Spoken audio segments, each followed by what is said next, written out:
Dan baru ni seorang doktor, tuan-tuan, pergi ke perpustakaan di England, tuan-tuan, di Britain, wak balik satu surat perjanjian sulit yang dibuat oleh Inggeris. Surat tu sebenarnya tak boleh bawa keluar daripada perpustakaan kalau tidak berusia 50 tahun.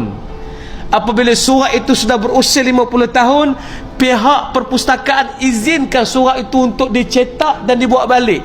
Dalam surat itu menunjukkan, lagi sedih tuan-tuan, lagi sedih, sebelum Inggeris tinggalkan tanah air ini, mereka memberi tanah-tanah di tempat strategik kepada imigran-imigran ini, terutama kaum Cina. Tanah yang paling banyak diberikan adalah tanah di Melaka yang duduk di kawasan kota, tuan-tuan.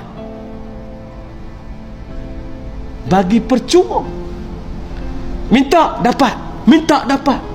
Tanah yang sangat mahal, pergi sandar ke bank, bank terima. Kata doktor ni, tak peliklah kenapa orang Cina kalau berniaga, dia 7 batu, orang Melayu masih terkontang-kanting duduk belakang. Ni nak betul sejarah ni. Kalau orang salah faham, orang kata Cina pandai berniaga, kita tak pandai. Tuan-tuan, kalau kita ada collateral, bila-bila kita boleh berniaga. Tuan-tuan tahu collateral apa dia? Bukan collateral, tuan-tuan. Kita pergi ke bank nak buat satu bisnes. Kita kata, bank, saya ada proposal nak buat bisnes ni. Berapa bisnes tuan? Bisnes saya modalnya 45 juta. Oh, cantik, menarik. Saya boleh tengok secara terang. Kita pun tengok. Kita pun masuk dalam resume tu, dalam proposal kita termasuk, saya ni ada PhD, saya ada pangkat degree, saya belajar dulu di Eropah, pandai. Dia tengok semua tu, dia kata okey, mantap. Nak tanya satu, nak caga apa collateral pakcik apa? Kita pun kata, kolej dah ada rumah, terl tak ada. Macam mana kita nak bid? Ketika itu ada bank OCBC dengan Chartered Bank. Chartered Bank enggan bagi pinjaman kepada orang-orang Melayu, sebab orang Melayu tak boleh bawa collateral bila nak berniaga. Berniaga nasi lemak tepi jalan tak perlu modal banyak. Tuan-tuan, berniaga nasi lemak boleh untung per duit. Tapi kalau dia start nak buka satu bisnes besar, dia perlukan collateral untuk pastikan bisnes dia berjalan. Orang Cina bawa terus geran tanah, pergi ke OCBC nak ambil. Bank kata lulus sebab geran kamu sah, tempatnya pula di tempat yang paling strategik. Siapa yang bagi? Inggeris yang bagi. Teratu pun kita duk kata kita ni tindah orang lain. Tak betul, tuan-tuan. Nampak? Ceramah mana nampak macam asabiah sikit tak? Nampak macam racist sikit tak? Tak. Kalau orang faham molek, ini kita nak cerita sebab musabab apa orang lain sedang berada di depan dari segi ekonomi dan kita di belakang. Saya ambil mudah contoh ya. Tanah yang banyak ini, kalau tuan-tuan nak buat developing, nak buat satu bangunan, mereka hanya cantum tanah-tanah itu dan mereka boleh buat kerana mereka dah ada tanah untuk naikkan bangunan. Perniagaan yang paling mudah, naikkan bangunan, buat perumahan, orang mereka beli. Senang kan? Sehinggalah pada tahun 47 ada satu orang anak Melayu kita, Islam. Dia fikir tak boleh jadi, orang Islam nak berniaga tak ada tempat nak sandar. Dia pun buka satu bank, namanya adalah Ma'aruf Zakaria, tuan-tuan. Ma'aruf Zakaria ni dia buka lah satu bank 47. Lawyer yang bagus, nak bina kekuatan bangsa dan Islam. Sebab di zaman itu tak ada bank nak bagi pinjam. Orang Melayu kalau nak buat loan, siapa pinjam?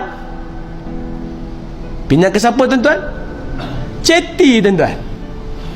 Hak Piramli buat filem betul-betul dah kan? Anak bapak, tuan-tuan tengok cerita anak bapak. Hak Ceti mencari Harun, Mr. Harun ada. Saya sudah lama tak tengok pokok, mau tengok bunga sikit saja, tuan-tuan. Itulah yang orang kita mampu buat di zaman tu. Pinjam daripada Ceti, pokok tak boleh bayar, hanya duk bagi bunga sampai bila-bila. Jadi Ma'aruf Zakaria fikir tak boleh jadi. Dia pun buka bank. Tapi bila dia buka bank, dia diugut. Akhir sekali dia ditemui mati dalam hutan, dalam keadaan bergantung. Jam tangan dia masih dipakai, dompetnya masih ada. Amaran, jangan siapa-siapa berani nak mengeluarkan orang-orang Islam daripada kemiskinan. Sampai teratu pun kita mampu bertenang lagi. Kita tak gelopoh ke dojoh, kita tak marah.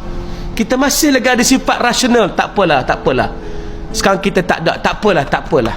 Tapi jangan pula dah tak ada ni, duk prosah lagi. Oh, kita kena terima lah. Kena buang keistimewaan Melayu ni. Kena buang lah bahasa kebangsaan ni. Raja-raja ni semua tak penting. Ucapan-ucapan inilah yang memusnahkan asas kepada teras negara kita. Saya nak tutup dah tu, dah tak mau panjang. Pasal kambing sejuk makruh tuan.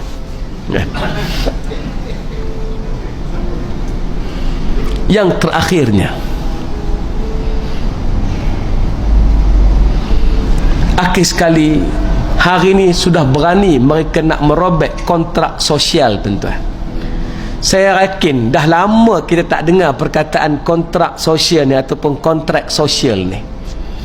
Ingat, semasa kita nak diberikan kemerdekaan oleh Inggeris, zaman tu pemimpin-pemimpin negara kata dak, orang India dengan Cina kena balik tempat mereka. Mana boleh duduk tanah air kita, balik lah.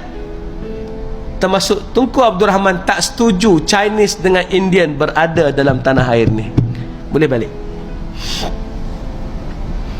Tapi pada masa tu Inggeris kata, kalau dia orang ni kami kena hantar balik, kami tak boleh bagi kemerdekaan. Nak merdeka, kena terima mereka sebagai warga negara. Ni cerita panjang lah. Lepas daripada mereka nak buat Malayan Union tuan-tuan, orang Islam dah mengamuk bersama 41 persatuan, mengamuk tuan-tuan, berusaha keras tuan-tuan, kerana Malayan Union paling bahaya. Sebab mereka bincang di London, mereka tak panggil raja-raja Melayu dan mereka tak panggil pembesar-pembesar Melayu Islam untuk bermesyuarat bagi melaksanakan Malayan Union, kerana Malayan Union adalah nak membuang kuasa-kuasa sultan, nak meninggalkan sultan, macam berada di Indonesia tuan-tuan. Tuan-tuan, saya ingat di Indonesia dah tak ada sultan. Ada tuan-tuan. Ada sahabat cerita baru ni, di Indonesia ada satu sultan yang masih lagi bertahta di singgasana dia, ada dia punya istana dia. Tapi setiap kali siapa-siapa masuk menziarahi dan melawatnya, kena bayar RM60. Tuan-tuan, sultan tak ada kuasa, tak ada duit, dia terpaksa pakai baju singgasana, bayar RM60. RM60 kan, RM60 lah dia kata. Bayar duit padanya, dia baru pakai baju tunjuk. Tandanya punya sampai tak ada siapa boleh jaga, kerana tanahnya sudah diambil oleh Belanda dan kuasanya sudah dirampas. Sebab tu siapa yang cakap bahasa kena buang kuasa sultan, orang ni tak faham tentang sejarah. Oh, ustaz, ni ada orang kata, ustaz, sultan pun jahat. Sultan bukan betul. Kita kata sultan memang ada yang tak betul, tapi institusi kesultanan lain tuan-tuan.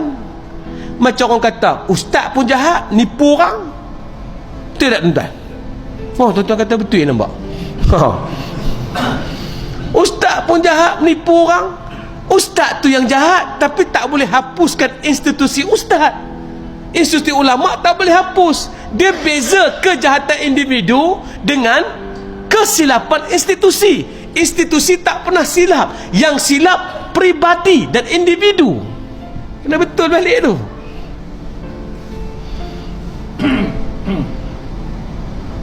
Akhir sekali sultan berbincang dalam majlis mesyuarat raja-raja, macam mana nak buat keputusan.